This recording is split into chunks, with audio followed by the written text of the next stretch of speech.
One reason that POTUS is making more FaceTime with America is that the Frankenstein economy, as Josh just referenced, is finally alive. After years of anxiety, high unemployment, and scarcity, companies are hiring, GDP growth is blazing, and the market is up, up, up. If the economy continues to accelerate this way in 2015, Josh, the question is, to my mind, what are the big, broad, bipartisan political implications of that? Both parties, if suddenly we've got GDP growth of 5% for the next year. I think, one, we're just beginning to see. Finally, Obama's approval rating has begun to tick up. In the CNN poll last week, highest it's been in a year and a half. That's good for him. It's also good for Hillary Clinton because her fate, to a large degree, is tied with him.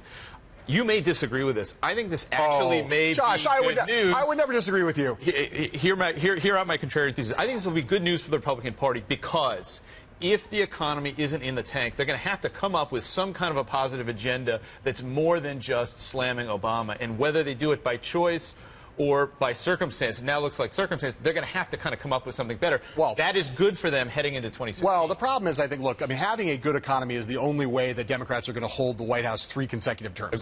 There's no other way for Hillary Clinton. If the economy was in the toilet, Hillary Clinton would have no chance. I think Republicans need real policies, right? And in the context of a good economy, they're going to have to now make that move. You can't just be anti-Democrat. You can't be anti-Barack Obama. The question is what clubs they have in their bag. I haven't heard a really powerful, pro-growth, optimistic, future-oriented economic policy from the Republican Party in a long time.